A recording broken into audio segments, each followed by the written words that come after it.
welcome back to Slightly Less Scripted.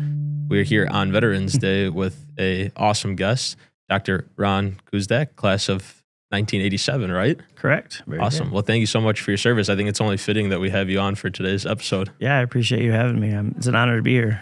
It's good to be back. Should be a great conversation. So, Ron, tell me a little bit about your first time hearing about Catholic Central. When was the first time that name popped into your head? Oh my gosh. I think at birth. So I'm the seventh of 8 kids and 4 boys, 4 girls. And my oldest brother is 12 years older than me. So I think probably the coolest memory I have is SEC graduation. I would have been 6. But I remember taking him to we would drop him off at football practice from age 2 to 6. I was going to the Outer Drive campus and just mesmerized by everything he was doing. And so you knew CC from the beginning. Yeah. So I always joke that I was bred to go here. Like I think I was, thank gosh, just a boy, so we have no CC, Yeah. Common. So yeah. So I remember that graduation ceremony. Still 6 years old. I still remember being in the balcony and looking and everything about it. So I obviously looked up to my siblings and my older brothers and stuff. So and then I had the 2 other brothers went there, and my second brother went, I think, to the Outer Drive campus for a year, and then he was the first class to move over. Yep. Well, he'd been a sophomore, I guess. Yeah, went to Breakfast Drive. So, which was neat because it was only like a mile and a half from my house. Yeah. So I grew up right off Telegraph. So how much different is this school compared to the old school? Quite a bit, actually. I actually need a tour because I was here for my 35th reunion, and I guess the new wing wasn't built yet, and there was so many people, and there were so many conversations going. I almost didn't even get. You didn't even have a chance to formal see it. Tour. Yeah, it was like, I saw the resource room. I had a nephew that went here, and he was a national merit, I think, semifinalist. So I was looking for his name on the little. Yep. His grad year or whatever. So you've driven by, but you haven't got to see all the intricacies of the building yet? No, not at all. And it's just funny because this is now my exit. I'm still another 1.5 miles to 2 miles away from here. So yeah. So I need to spend more time. I was actually supposed to go to Boys Bowl and this year, and it turned out to be that 80 degree day, and my whole family decided I was having a pool party. So, nice. That's a good alternative. So I had a bunch of people over, and it was, I think, my last day of the pool being open at my house. So. Did you play sports at Catholic Central? I did. So kind of funny, I say Catholic Central changed me because I was a football, baseball, basketball player. Loved all 3 of those. I kind of wanted to do all 3 even. And I was 5'6" in 6th grade. I'm now 5'8". So I didn't really grow too much. So, but I was fast, so I was a good runner. So I ended up becoming a runner. I ended up doing track and cross country here. I did not make the baseball team. I was the last guy cut freshman year. And then my senior year, which was funny because I thought I was not drafted, but I was kind of they knew I was coming to play baseball here. And so I was devastated. And I ended up, I think, ran track, obviously, that year. But my senior year, that team that I got cut from won the Class A state championship in 1987. So at least I got cut from a really, really good team. A good team, so right? Kind of made it feel a little bit better. But I was a little bitter because I really wanted to play. I still played softball and competed. I still love it. But you and me are in the same boat. I got cut really? from the soccer team that ended up winning the first state championship. Oh my gosh, yeah. So we have parallel lives there. I was gonna say we have really good sports teams here. So it's not. Sometimes it's like when you're at maybe a public school, you're a big fish in a small pond, and then you come here and find out the complete opposite. Yeah, because even in running, I think I made it to top 10 maybe in cross country here. And if I looked at times from other schools, I was the number 1 runner at so many different schools. It was just so good. But I loved being around that competitiveness, and that it made me become driven to always try my best and do better. So never rested on my laurels. So, no bad memories of that kind of stuff. But it sounds like Catholic Central is the perfect fit then. It was, yeah. I remember I would actually walk to Breakfast Drive from my house. I guess it was maybe 2 mile, as the bird flies or whatever. But I would go to the games and just be in the stands, like by the student section, pretending I was a student in like 7th and 8th grade. So we were like so excited to go here. I was like, do you have a particular memory and event, something that happened that you're like, I'm never gonna forget that?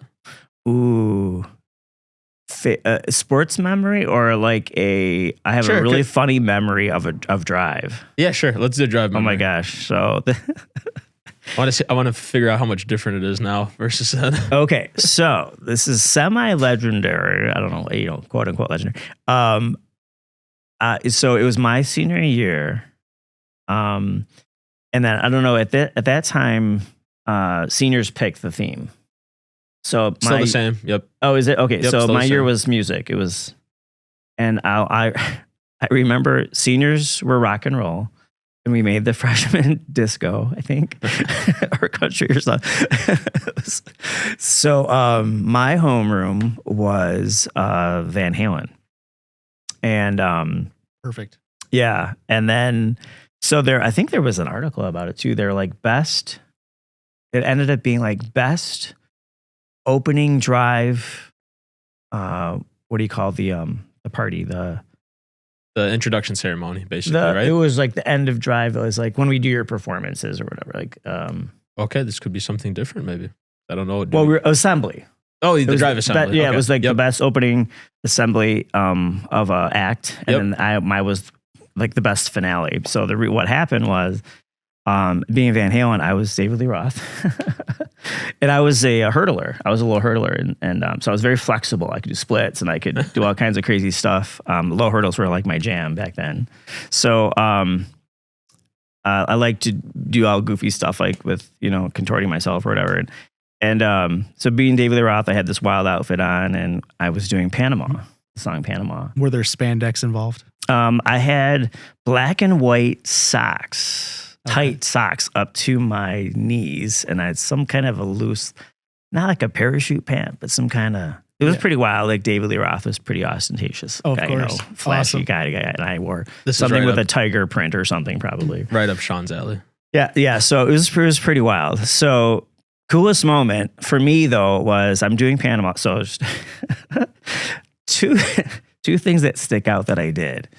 There's a part, in the song where he goes, I reach down between my legs, ease the seat back. So hopefully this is not going to offend anybody, but what I did, it was just been out for a while. pretty nervy. We had a chemistry teacher that I loved, Mrs. Turkhurst. She's fair skin, redhead, really great teacher. I had her a couple times, and I just loved her to death. So, and she would come out to cross country meets and everything. She was a great supporter, great teacher. And people might remember this from back then. If I'm talking about this, it'd be funny to see if anybody did. But I took a folding chair and I spun it around and I put it right in front of her, in front of the entire school assembly. And I did the reach down between my legs while I was like inches away from her face. She turned so beet red. Students probably went nuts.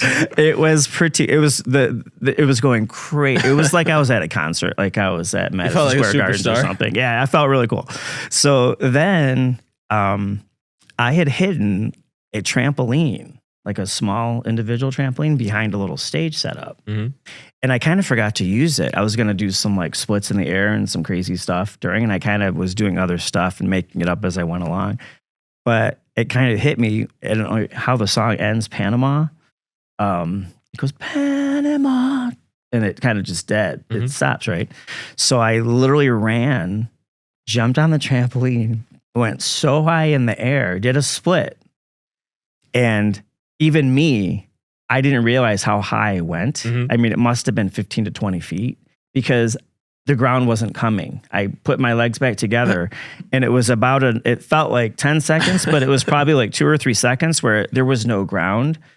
And how I landed this thing, it was like Mary Lou Retton in the Olympics. Like I landed it I stuck the landing. And I went up and everybody lost it. They went crazy. They jumped up and they went nuts. And it was like, and all I'm thinking is, oh my God, I didn't die. And then for a week, everyone's like, that's the guy. That's the guy that did it. That's the guy that did it. Teachers are coming to me like, how did you learn how to do all that? And I'm like, it was such blind luck. I had no plan to do that. I just winged it and luckily didn't die. I love it. Okay, so not too far different than the occurrences that happen nowadays. Okay, good. So yeah, hopefully not embarrassing teachers like I did. But no. A couple years ago, we actually had students bring actual guitars and amplifiers in and do some covers of AC/DC. They called themselves CCDC. Oh, very cool. It was really good. Well, that was, gosh, I remember. So the other homeroom, because I'm a K, so a lot of times I had JK in my homerooms and sometimes I was KL. So John Leo was in my class. He did the best. I think it was Angus Young. I didn't even know he was up there. It was the scaffolding where we put all the signs up. Mm-hmm. He was hidden behind it. And he, when they started the AC/DC song, he did, I don't know if it was Highway to Hell or Hell's Bells or what it was, but he had all this paper and he like smashed all the paper and like that was like the coolest entry. I loved what he did. It was really fun. That's cool. I love it. So I don't think there was a winner. I think we just do a performance. Was that probably your favorite time of the year, Drive? Drive was fun. Gosh, I competed year round. I loved running. I loved my running buddies. I love cross country camp at the Pinery. That was fun. Coach Magny was my coach pretty much the whole time. Who's still coaching today? Coach Magny still coaches? Yeah. Oh, I thought I heard he retired. Can you believe that? Is he still here? I would love to see him. He retired from teaching, but he is still coaching. He retired from teaching, still coaching. I believe. I don't want to get it wrong, but I think it's 50 plus years of coaching. Yeah. It would have to be because I know he was in the 70s. I was in the 80s. Which is unbelievable. He still looks great, by the way. Yeah, he does. He's actually funny. He was actually a patient in my office of my old partner. Oh, okay. So I got to see him a couple times. Yeah. So I guess that's a good segue. So after Catholic Central, then you move on to Michigan State University, right? Yes. I went to Michigan State. Yep. For medical school? Yep. I stayed there for med school too. I was a physiology major undergrad. I was Lyman Briggs, the residential math and science college. It's kind of semi, competitive to get in or whatever. And it's very competitive while you're there. So we lived in Holmes Hall and so I did that undergrad there. And then it was at Michigan State. Is that when you made the decision to serve? Correct. I, being the seventh of 8 kids, I sort of like was sent off to college. Like, good luck. Go figure it out. Yeah. Like, and I'm like, is there more of a plan here? Because don't have any money, so it's a little expensive. So I thought I had saved all this money from summer going into freshman year. I think it was gone by like December. I had no money, and so my roommate kind of was in the same boat. He actually, his uncle kind of said, hey, your grades stink. You should join the military. And, we're taking you out of school. He's like, what? So my roommate left. So when he came back, he was a reservist. So he came back from boot camp and everything. He's like, you should join with me so we could be in the reserves. And I was like, I don't know. I need to do something because I got to figure this out. Like I had like a 3.4 or 3.5 and I'm not used to, I'm used to a lot higher and I knew to get into med school, I had to get better grades and everything. So I just needed to refocus. So the recruiter met with me that summer after my freshman year and he told me there was a full ride to med school. So I was like, well, tell me about that. I kind of want that. I don't have any money. So he ran me through it. And then basically I literally, August 2nd, 1988, I went downtown to MAPS, signed up. I didn't even tell my parents. Yeah. I just signed up and said I'm leaving for the military in January. So I went back. I actually had joined a fraternity at State. I was a Delta Sig. And I was living in my fraternity house with my roommate from my dorm starting sophomore year. And it was kind of bittersweet because I had to go back and I had this great experience being in my frat house with my buddies and but I was leaving. So everyone's like, what do you mean you're leaving? I'm like, but I felt like it would be more of a break, like just come on back next year thing. But it just seemed like everything kind of had changed once I left in January for boot camp and course school. But it was still good, but it was quite an interruption, of course, my college career because you kind of lose a year of school. Everything's on a cycle, right? So you kind of a year behind now or whatever. And then perfect plan. So I came back, what would have been my junior, was now my sophomore year. Lived in an apartment with my original roommate, buddy. And that year is when Desert Shield was happening. So I was at December drill would have been 90. They said, you're being activated. So go on with your life as normal, or eventually we're calling you up to go somewhere. Yeah. And it's probably going to be overseas. And we're like, okay. So literally I got a call January of 91. It was my first, I was about to walk out of a bunch of guys, we had rented a house on Virginia Street. I got a call to report in 24 hours. So I literally left. Instead of leaving for class, I went to the registrar's office. I had to drop everything. How was that moment when they? Well, my roommate was crying, so I wanted to cry because I was just. But I knew it was coming. I just didn't know, because they're like, live your life as normal. Sure, yeah. So I didn't. I just stayed registered at classes and everything like that. So was there a moment of being kind of scared for a second or anything like that? There definitely was, because it's always fear of the unknown. Sure. Where am I going to be? What's my living situation? Are you in danger? So it turns out I got assigned to the USNS Comfort, which is a hospital ship. Okay. I was a hospital corpsman. That's what my they call it, sea school. Was after boot camp, you go to what your job is, and I was a hospital corpsman, so I wanted to work in the medical field. So, then the Comfort was interesting. I'm very glad I went to it, because obviously hospital ships are quite interesting and how their missions are and what we were doing. It was a little boring on the medical side because we weren't there very long. I was there for 3 months. Sure. And then the war was, Desert Storm wasn't quite that long. So I got flown off the ship, I think third wave. My roommate who was with me, he got deployed for my unit in Southfield here. He got to ride the ship home. But I was so anxious to get back to my pre-med stuff and get my classes, because at the time MSU was on trimesters, so I could actually make that third trimester and get some classes in. So gotcha. So you hadn't graduated med school yet? No, I was still an undergrad. I did med school or undergrad in 4 years, but ended up taking 6 years because I left for boot camp and course school, and then I left. I basically lost a whole another year because of the cycle of classes. Sure. Because of Desert Storm, Desert Shielders. So does Michigan State or the college that you're with, do they just work around that when you're getting called overseas? Yes, yeah, it's an automatic refund. Well, not for boot camp. I never registered for boot camp and course school. I think you just take a leave. You take a leave from the school? You're allowed to. I was fully enrolled and ready to come back. I knew I was going to be back by the fall semester. So then as soon as you come back, you start back up school. Yeah, and stuff. That was easy. But the one that was that was like a surprise. Yeah, you just get a full refund. Yeah. Yeah, and kind of picked up where I left off. I was able to get a couple classes in, just like not like when you're in biochem or physics or chemistry or whatever the classes I was in. Those kind of were only offered on a cycle, so I had to wait to the next cycle. Until the next. So I ended up taking the MCAT actually without having organic chemistry. You had one class that you needed to complete. Yeah, there was two. Well, we had finally, switched to semesters. So I didn't have any organic chemistry prior to taking the MCAT, but I was trying to make sure I was finishing when I wanted to finish. When I knew I was going to get my degree, I was already applied, and so it missed my score up a little bit, but I still did fine. Obviously, did. And at Michigan State, it's just it's a DO program, right? No, the only school in the country that has 3 med schools. They have Vet Med, MD, and DO. Oh, they have all 3. Okay. So maybe explain a little bit, what's the difference between, at least between the two, DO and MD? No, I didn't even know. I learned it while I was there. Kind of a cool job. Because I was a corpsman and I had training, when I got back to MSU, I applied for jobs at Sparrow Hospital in Lansing. And because of my training, I got like a job right away. So it was a really cool job. I kind of credit this to becoming into family medicine, like jack of all trades, right? Because I ended up being a float orderly. So I worked for the nursing services, and I basically would go to wherever was the most demand, whoever needed the most help. So I got to work in ER, burn unit, surgical, med surge type stuff, oncology, orthopedic.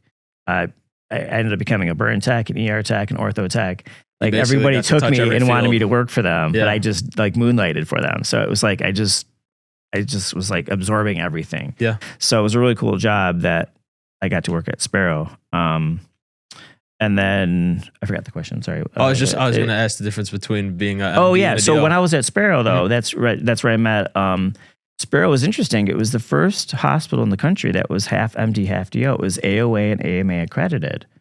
So when I was there, everyone's favorite doctors were always the DOs. Like there was great MDs too. Sure. Cool doctors around everywhere I went. But that is where my real exposure to the DO philosophy was. And I started to like ask about, well, what's the difference and why did you pick that school and that kind of stuff. And so I joke I was bred to go to CC. I was actually bred to be a DO because all these experiences were lending themselves to me learning about the difference. And basically, a lot of people don't even understand or realize that MDs founded DO schools. They were MDs back in the 1800s that felt like medicine could be taught differently or better, more holistically, treat the patient, not the disease. Sure. So the tenets of the philosophy is kind of at the core of it. The other thing too that's cool is that you're trained to work with your hands. So I can fix people's necks, backs, ribs. Like we're taught how to do more things like manipulation. We call it OMT, osteopathic manipulative technique. So it was fun to learn that. And it's kind of neat to do in my office now because, someone comes in and they have a neck pain or a back pain or a rib out, sometimes MDs will give you a non-steroidal muscle relaxer, pain meds, tell you to, take it easy or whatever their instructions are.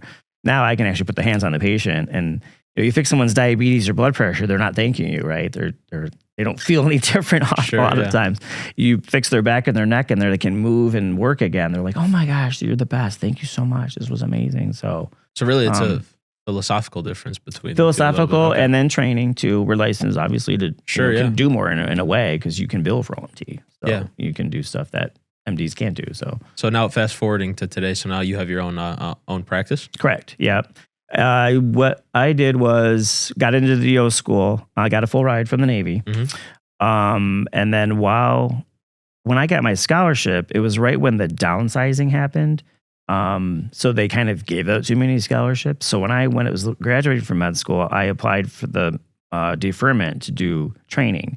Sometimes when you graduate med school, they take you into the Navy hospitals and, make you a flight surgeon or send it to dive school or something like that. And there's cool things you can do. Because I really liked my program where I was training at Botsford and Farmington Hills, the family medicine department, I was kind of in tune with, and they wanted to give me a spot. So I was very happy to stay there. So I got to train where I wanted to train. And then when I went into active duty in 2000, when my residency was done, my 3-year program was done, I worked as a family physician. So that was my 4 years of payback. Yeah. So family medicine is your current practice? That's what I do full time now, right? Yeah, that's awesome. How do you feel about the current? I guess we'll switch it up a little bit. How do you feel about the current state of affairs within health in America right now? Pretty dismal. Yeah. I've seen a lot of changes after the military, which I loved practicing in the military. That was really really cool experience. But when I got back, my training program hired me back. So I was teaching residents in the same program that I had trained in. I got to teach in, so that was fun. But I started to get really busy. And then actually when I had a deployment in 2013, I left. I had to go to Guantanamo Bay as a family physician in the reserves. As I was leaving, they were building a resident clinic on the campus. And the clinic that I was at in downtown Farmington was basically just going to become a regular clinic with not teaching of residents or anything like that. So I just didn't want to be in two different places and I didn't want to leave my site. So with everything growing, I kind of just took that as an opportunity to now just focus on my own patients. And that's what I did. So I stayed there in Farmington for, I think, another 9-10 years. But Botsford became Beaumont, and then Beaumont became Corwell. Yeah. And I felt like every change, I mean, they're great hospitals. You want good institutions for what they're good at, but I didn't think outpatient medicine was one of them. A lot more rules, a lot more restrictions on time with patients, 15-minute appointments only. They just kept throwing more patients. So we get to thousands of patients and you're just overwhelmed. Yeah. So I just started to become unhappy. And I never knew what burnout was. I felt like I love what I do. I love my patients. I could do this all day long and, it's no big deal. But the way that was with all the stuff you're having to deal with, the nuances of people's health, it scared me. I wanted to be able to spend time and get to know a person and give them all the time they deserved, I felt. So, and then of course the classic doctor wait, because you give someone 15 minutes, I mean, there's not enough time to barely even get the history, and much less do an exam, talk about instructions, talk about, treatment strategies with them and go over that, much less build a rapport with them. So I would work through my lunches. I said, just don't book me from 12 to 1. Yeah. But they would charge me an hour off, but I would work through it because I was so slammed for patients. Yeah. So it became, burnout. You couldn't keep up with that pace. So now you're doing something a little bit different, right? With patients? Correct. Yeah. Once I retired from the reserves, my last 8 years of reserve time, I held 2 big positions. I was the family medicine specialty leader in the country, and then I became the family medicine executive. Both jobs were supposed to be 2-year assignments, and both times they asked me to extend to 4 years. Yeah. So it kind of delayed my retirement because I was ready to retire, and then after my first 2 years of family medicine exec, and they're like, will you please stay on and do 2 more years? And I'm like, okay, I kind of wanted to retire, but once I did that, and there was no threat of being deployed and having to leave, because if you're private and you leave, who's going to run your practice? Sure. Right? And when you're employed, they kind of throw someone to cover for you, and you have partners in your office. So I kind of was employed mainly for that reason, so I could get all my military time in. But once I retired, August 1st of 22, I made my official plan to figure out how I can get out of employment and do medicine the way I wanted to do it. So I did all my research. I was flying around the country, talking to all kinds of people and just putting everything together. And then 9 months later, I put in my notice, my 90-day notice. And I opened Gem Health and Wellness in Novi, Michigan in October 1st of 23. So I got to, the hospital was great. They told me, because I stayed on staff with Corewell. It's a great hospital. I just didn't want to work for them. I wanted to do it the best way that I felt like it could be done. So they sent a letter to all my patients announcing my departure to the new clinic and everything. And they were supportive with that. So, and it's been a great relationship with the hospital still. They still do all my laboratory studies and everything. So I'm dialed in with all of them, stayed on staff. But now you get smaller number of patients and ones that you can spend a little bit more time with and stuff. Yeah, and with my research, I found out there's things like a DPC model, direct primary care, where people kind of nickel and dime everything that you do. Like if you want a blood draw, or this panel, or they give you a cost for cost for things, and they don't typically use insurance. So with where we live in this Metro Detroit area, a lot of people have good jobs and good insurances. And I think I wanted people to be able to use it. So I hired a consultant and a credentialer service. So basically, I went through all the trouble of getting credentialed with all the insurances, Dr. Kuzdak at Gem Health, not, with the hospital system where they did my credentialing and stuff. So it was a lot of work. Took some time, obviously, to get that done. But there's been no looking back because credentialing went fine. I found the best space. I'm in the Meadowbrook Medical Center building, 2-story medical building. A lot of the specialists, almost everybody is clinical in that building. I use most of them. I already used them before, and now it's great to have them down the hall. Yeah. Like if I need, hey, this is a really crazy case. Can you look at this ear? So I'll call ENT. So if hey, we didn't get the fax over to urology. Our fax is going through. She's like, I'm just going to walk it down. I'll walk it down. I'm like, okay. So I really wanted that building. I was very excited. I actually was supposed to be in the Lewis building, and they couldn't figure out my space, my lease, nothing. Time was ticking. Yeah. I was 6 weeks into my 90-day leave notice of leaving, and I fired them. So the Meadowbrook building, me and my manager ended up finding this space that was perfect. Everything worked out yeah, perfectly. it's meant to be. So yeah, they have the best office. Drug reps would come by and they're like, you have the most beautiful office in Metro Detroit. And I thought they were just kind of like blowing smoke, but it is really nice. But people are like, no, this is like really nice. Seriously like nice. It's a beautiful office. So it's cool. It's not fancy, but it's homey. It's very comfortable. We don't even have a waiting room. We call it the living room. It looks like couches and TV, fireplace. Looks like you're walking into your home. Yeah. And that's our biggest complaint is people are like, I can't hang out in your living room because you guys are so quick. We don't. Everything is like we're precision. I'm military, right? So when your appointment time hits, you're being seen then. 9:30 is 9:29. Exactly. Yeah.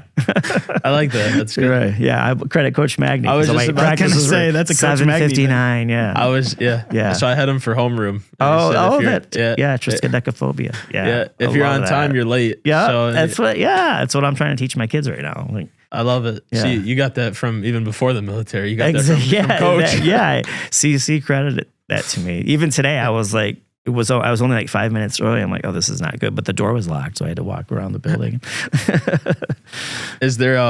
Are there other similarities between your experience between Catholic Central to military to now doing medical practices? Is there any experiences from CC that you're kind of like, oh, you know what, that was a great thing I learned in high school because now I use it?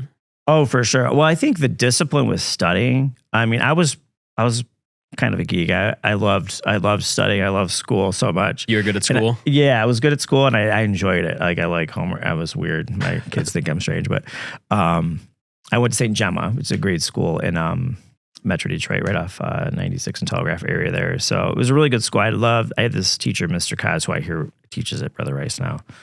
But the other school. I know. I want to kind of give him a hard time, but he was such a good teacher, and he was my math and science teacher. So I kind of credit him like setting me up. I just wanted to do more and more.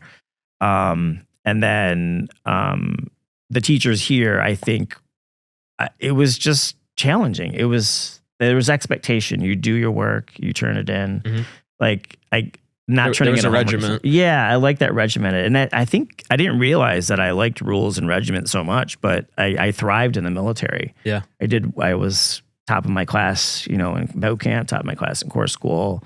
And if I didn't have that background here at CC, I would never have had all things. I mean, just kind of cocky to go for, I'm going to get a full ride to med school. Like, who do I think I am? Like, average Joe, right? So, I think that work ethic, I did well on testing and stuff like that, but I'm not like your national merit finalist guy. I wasn't always the 1% of everything or anything, but top 10, 20% I could probably manage.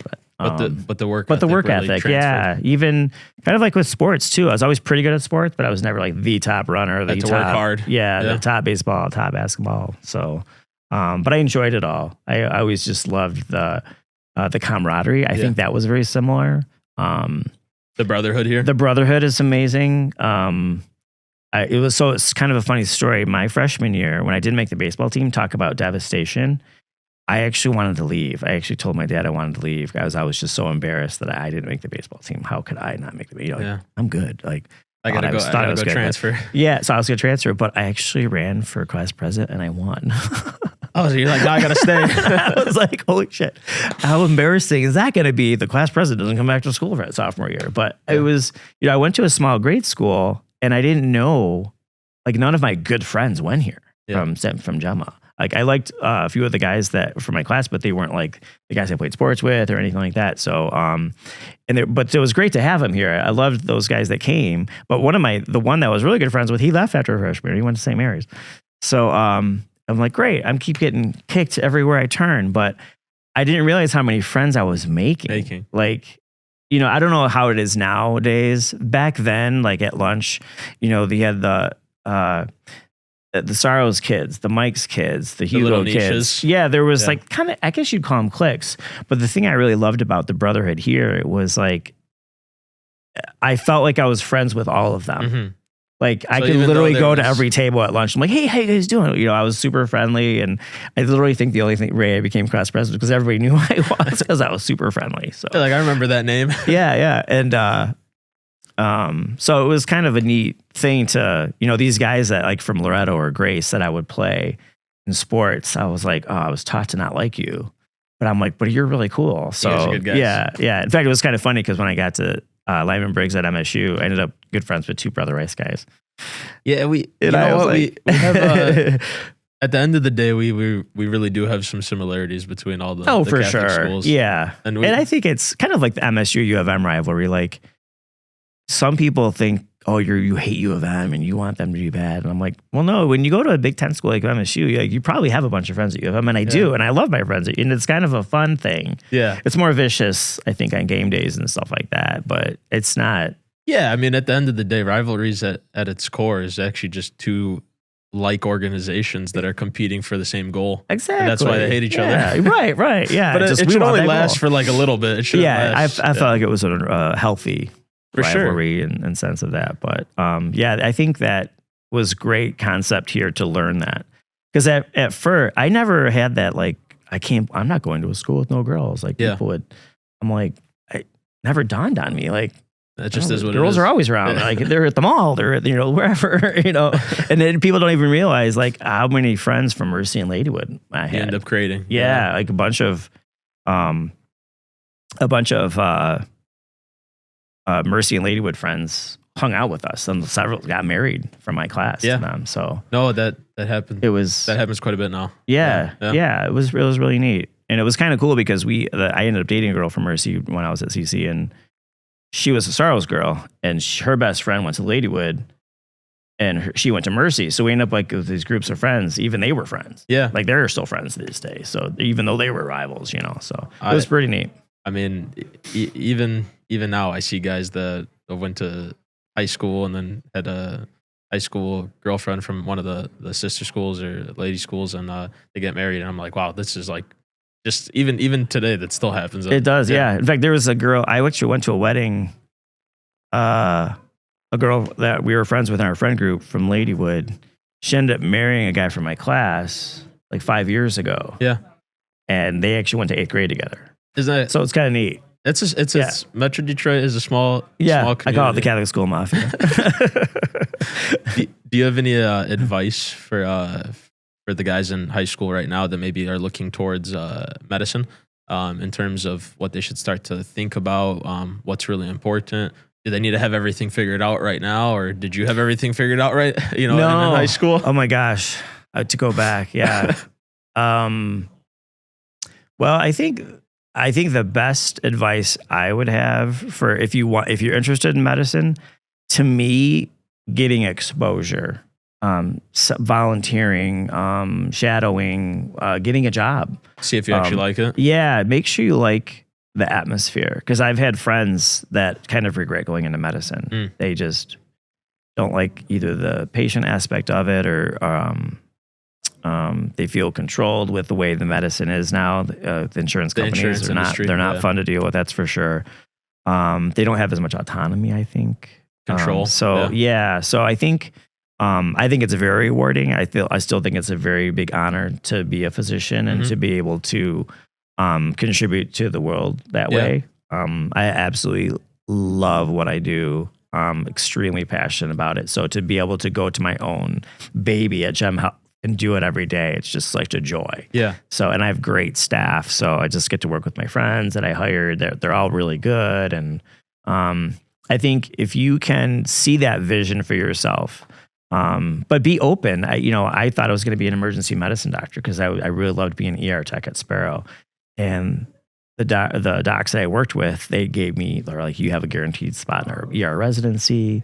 I had to go up to Mary Hughes at MSU during med school and say, Dr. Hughes, I just wanted to tell you, I'm kind of falling in love with family medicine. I'm thinking I'm not going to do ER. And she's like, I'm so happy to hear that. She's like, I don't want you just to do ER just because you thought you were good at it and everybody liked you and they thought you'd be a good ER doctor. I want you to follow your passion. Do what you're passionate. Yeah. And so I actually founded the emergency medicine club at MSU, which I hear is the largest club at the school. So I said I should have established an award in my name so people knew that. But no, I actually abandoned ER. I call it my first love. It wasn't the right one, right? But it was the first one. Yeah. I liked a lot above the ER. I liked the diagnostic challenges. I love the teamwork, the camaraderie. Sure. I thought was cool with staff. And you're probably seeing different stuff. Right. But the thing that really hit me for me personally is I love my relationships with my patients, with my individuals and the families that I have. And I love the fact that someone wants you to be their doctor. Sure. They're not just going to an ER saying, I want a doctor. Yeah. It's like who I am really matters to them. You connect with them. Yeah. Right? Yeah. Super close. And it's kind of cool because in family medicine, you can kind of be friends with your patients. Yeah. I would say I've made some good friends as patients that we text and joke and hang out outside of work and stuff. So Yeah, it seems like a personality thing. If you're kind of like relationships with people, you might go into family medicine. But if you're kind of like, you know what, I want to do my job and not know too much about, you might be like, ER might be a good spot for you. It was funny. There was a gal, Angela. She was in my internship class at Botsford, and sweet girl, and I think she's from Wisconsin. And she just seemed so nice, and I don't know. I was like, she wanted to do ER, and I was just like, Angela, I just don't see you as an ER doctor. You just seem like you're so personable, and you're a sweet person, and not that ER doctors can't be sweet personal. I don't know. I just didn't picture her in that fast paced life. Just a quick comment. We, casually at lunch or something, and she goes, "Oh gosh, Ron, I can't do family medicine." She's like, it kind of scares me to be responsible for the entire thing. Like overall, like I just want to treat him and be done. Like, I don't want to think about it next. And I'm like, oh my God, that is a lot. I'm like, thanks a lot, Angel. Yeah. But family medicine is so personal. It's like you're not just going to treat them and then kind of go home from it. You're going to kind of almost have them back in your mind the whole time. Like, I'm taking care of that person. Yeah. And it just, the fact that they trust you so much and they've gotten to know you. I've had a lot of fun with it too. I remember there was a family I really liked at my old office, and the boys went to St. Mary's. So I remember I did a physical on the one guy, and his dad was in the waiting room. McKinnon came out, and I think I maybe had to say something about shots or something. And I said, but I did find one thing. And he goes, oh, what? And I go, he said he wants to transfer to CC. and the kid goes, I didn't say that. And I go, I'm just kidding. That's a good one.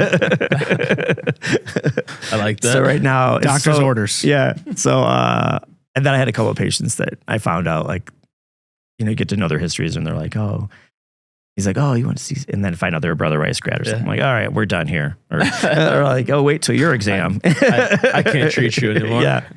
So it's pretty fun. But there's a family that comes to me at Gem Health right now, and he's a junior the kid's a junior at St. Mary's. So I'm always, and he's running too. He's running cross country. So I'm always like, what if you're going to run with that, run on that subpar school? And I just got to make all these little jabs at him. But I use a health app.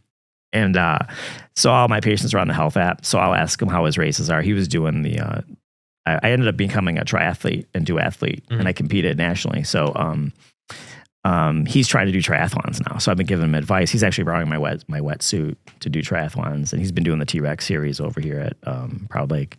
So I get to text him, hey, how was your race? Yeah. And so it's really personable. It's kind of fun to be parts of their families. And I always joke that I'll be the guy at the wedding giving a speech. How does health and fitness tie in together? How you brought up doing triathlons? Oh gosh, it's a huge passion of mine, and I actually credit probably Coach Magny and CC cross country and track, because I just my family calls me the fitness addict and the workout junkie. Got to get your workout in right? Every day. Yeah, I'm obsessed with competing and working out. Not so much competing anymore. I kind of retired from racing, but right now I'm into pickleball. So that's a great sport. Yeah, I compete a lot and I play a lot. So that's a great sport. I recently got into that. Cool. Yeah. Actually, I'm going to submit a picture. I just competed with a CC 81 grad. Nice. Yeah, at a Moneyball tournament. They started a club here this past. Do you need a coach? Actually, honestly, maybe potentially. Yeah, if you guys need any help. Past year or so, right, Sean? Yeah, I think this year might have been the first full year that I think this is the first full year. Gosh, if they would compete, that would be great. Because talk with Dan Collins is part of it. Oh, shut up. Yeah, no joke. Call me Dan. Yeah, I'm your man. I'm pretty good. It really is fun. That's a good workout. I just won the Saturday league in the winter for a lifetime, and I just won the Wednesday league. Nice. So yeah, and now I'm doing Northville on Wednesdays. I think it's a perfect mix between tennis and ping pong. I like it. Exactly. Get a little bit of run around. And a little bit of racquetball-ish type. Yeah. And I loved both of those. I always wished I was a tennis player, but I didn't know how to play in high school. So yeah. We're probably angered a little bit of the tennis community with that comment, but okay. What? The tennis people do not like pickleball because it takes all the courts. Oh, that's true. Yeah, that's true. Yeah. It's almost like the snowboarding, skiing thing, because I love skiing. But a lot of my ski friends hate the snowboarders. But I think snowboarders are cool, like as long as they don't cut me off. But I think they're fun to watch. I think I can't do it. I try it. I'm horrible at it. So yeah, that's the reason I don't do tennis, is because it's too difficult. So it's kind of fun. I actually Coach Robbie I got to play with. my son wanted a cell phone in 7th grade or 6th grade or whatever, and he'd know every kid had a cell phone. I'm like, you don't do anything. Like, pick one of the sports that we've exposed you to. And he's like, fine, I'll do tennis. So I ended up getting Coach Robbie randomly assigned at Novi Sports Club. So me and my son did a semi-private with her for the year, and it devastated me because she's like, he's good enough to be on CC's JV right now at the end of 7th grade. And he's like, I don't want to do tennis. I want to play basketball. I'm like, I'm going to kill you, kid. Like, so I'm like, the problem is every kid that you want to play basketball with has been playing basketball since they were like 5, and you're, going to be 13 here. So he ended up playing for Milford. Didn't start, but I was really proud. He's actually really good at basketball naturally, but he's competing with all this experience. Sure. So, yeah. Yeah. But I was really proud of him. He actually made the freshman team. Yeah. Starting sports later on, it's kind of difficult sometimes. It is. Yeah. I just, the fact he was trying to keep up with his guys that just have been playing their whole lives. I was pretty impressed that he did it. And as long as he has a love for basketball, which he does, we got to go to an MSU game back in March. It was pretty fun. Well, I know you're probably going to want to get to the tour of the building. I do. I know. I'm excited. Which we'll go off. But before we end it, we've been finishing all the podcasts with alumni and just talking about their favorite Basilian memory. If you have a favorite memory of one of the priests or maybe a story or something, we'd love to end it with Father Aquero with Basil, our snake. That was always a good memory. It would announce the feeding of the snake. We had a snake. Father Menor. This was kind of funny. I had just won the class president thing at the end of freshman year, and wherever I was, where it happened, I had to go back to Father Menor's class. He was Algebra 1, and he was pretty famous. He was quite animated, but he whipped around as I walked in the door, and he startled me. He was trying to congratulate me, but he did it so forcefully and so loud, I fell back into the trash can. So scared you a little bit. Yeah. Oh gosh, Father, my French teacher, Per Wheeler. Yeah. Father Wheeler. He was my French teacher as well. Yeah, Per Wheeler was great. Yeah, I really loved. I took 3 years of French with him. I got to place into 2nd year of French and for MSU, so it was kind of cool. Was he making you guys do push-ups when you spoke English on accident? I wish. That's what he did. Making me work out. If we answered, I'd be like doing it wrong on purpose so I could do push-ups. Yeah, we always had to do 10 push-ups if you spoke English in his classroom. He's like, that sounds like the plan. Oh gosh, Mr. Petrovich, honors English, loved him. I think he's still here, isn't he, Mr. Petrovich? He's retired, but his daughter, Leah Storm, actually teaches here. No way. Yeah, he was great. I just kind of a bigger passion for reading because of him. Father Wheeler still comes by time to time. Yeah. Does he? Yeah. I ran into him randomly in a store a couple times. Yeah, he's around there, Yeah. Oh gosh. Mr. Wilson, Chili Willie. Now that's a name I have not heard. Mr. Wilson, yeah. I'm trying to He's think. here. Mr. Petrovich. Mr. Talbot. No, that one I don't know. So Mr. Talbot was my pre-calc teacher, and oddly enough, I'm friends with his daughter. His son was a year younger than me at CC, but one of my best friends from MSU, I actually wrote on the equestrian team for MSU, and one of the gals, we stayed really close friends with her. My wife ended up being roommates and stuff. She's best friends with Mr. Talbot's daughter, so it's kind of funny. I'm telling you, it's a small world. Yeah. So, well. Yeah, so yeah, a lot of great memories. Yeah, appreciate you so much for taking some time out of your day. We want to get you on a good tour, and again, thank you for your service. Yeah, I appreciate it. Thank you so much. No problem. Thanks for having me.